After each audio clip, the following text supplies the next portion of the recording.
Hey folks, Srad here, welcome back to the channel, thank you for watching.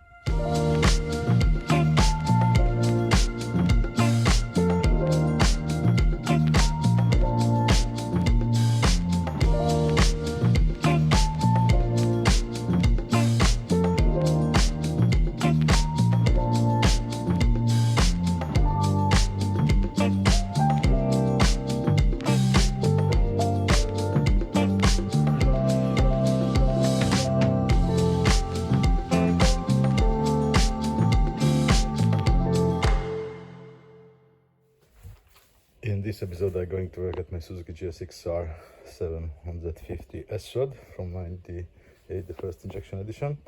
Well, unfortunately still have to wait for the shims to fix the valve clearances, but meanwhile I was thinking now she should supposed to get a new fork oil, so that's what I'm going to do. I either way was open up, so I'm going to take out the front again, the wheel, the mudguard, pull out the forks and replace the oil. And then technically this is the only thing what I can do at this point. Now the jack is prepared already, it holds on a little bit at the bike. Now I'm going to loose up all the bolts. I need to loose up the upper clamp bolts, the lower clamp bolts, and I'm gonna loose up also the top. And in this bike it's already an upside down fork, so actually I don't have to open up the bottom to lose up the cartilage. It's gonna be on the top. And actually when I just gonna pull out, I did not order new seals, but they are not leaking, so I'm not going to replace them. For now I'm gonna keep it like this, and for the next time I'm gonna get a new set as well. But now I just pull out the fork, open up the top, pour out all the oil, clean a little bit and put back together. But what I have noticed when I spin these bolts, the pinch bolts, they are not really straight anymore. They have a little dent. Probably in her former life had a lot of wheelie or something like that. She hit the front a lot, and that's why it's dent. I ordered the new set from those as well, so it's gonna be straight and probably gonna be better, not gonna strip the threads or any other problems. Now the top of the forks are loosed already, so actually I just have to open them. The outer side gonna slide down and I can get the oil out. And what I just noticed, I was wrong. Actually there is a screw to holding the inner side. That's good to know for preparation if I'm going to replace the seals. I know it. And another thing that I have noticed is the radiator. I guess it's throw up some rock or something. It's definitely have seen the better days. To be sure, well, I don't think I could fix it because there's a really huge damage. So that means probably I'm going to start to try to find a replacement. But so far, let's work on this one. Let's open up the top, put out all the oil, clear a little bit the inside and put back together. The old oil is out. Luckily it's not that bad like it was in the 600, still in really nice shape.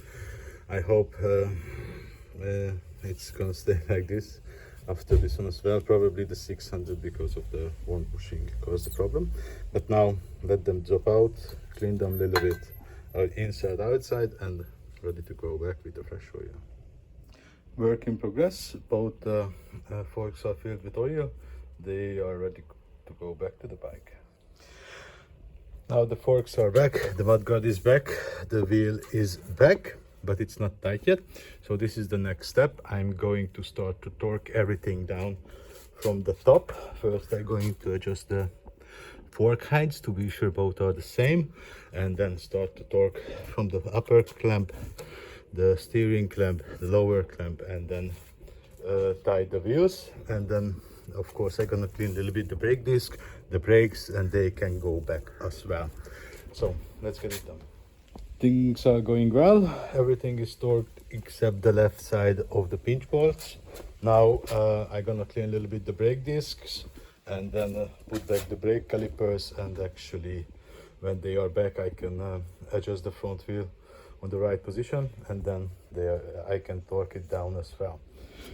Now the calipers are torqued, actually stored actually, so now I can take her off from the stands and then rock a little bit front and back, hit the brake a couple of times to compress the suspension, and then the wheel gonna line up itself on the right position, and then I just have to torque the pinch bolts. The front end is finally complete, so that's what is done, good to go.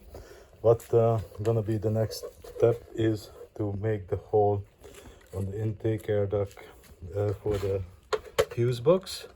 That should not be a biggie. I just gonna use some masking tape to copy the original duct and copy on this one and just make the holes, and then this part should be go already. And then actually, because the coolant is replaced already, after that I can put back this side cover, and then gonna come the parts to finish the timing.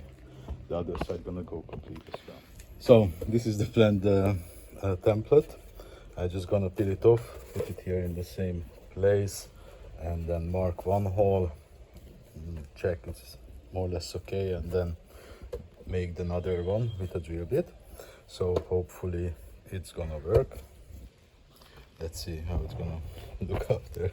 It's approximately on the right place. Hopefully it's gonna work. Now I just have to insert the grommets and then put on the holder and put back the fuse box, and should be good to go. Yes, it fit perfectly, luckily. It looks good. So now it's time to put back, and then actually I can put back the side panel for this side.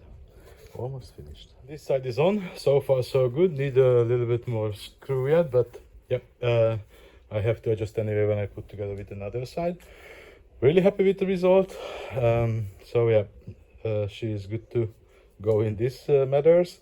Now I just still have to wait for the shims for the timing, for the valve clearances. But if everything goes according the provider, within 2 weeks they're gonna be here as well. So that's it for the episode, guys. Thank you for watching. If you liked it, see you in the next one. Bye bye.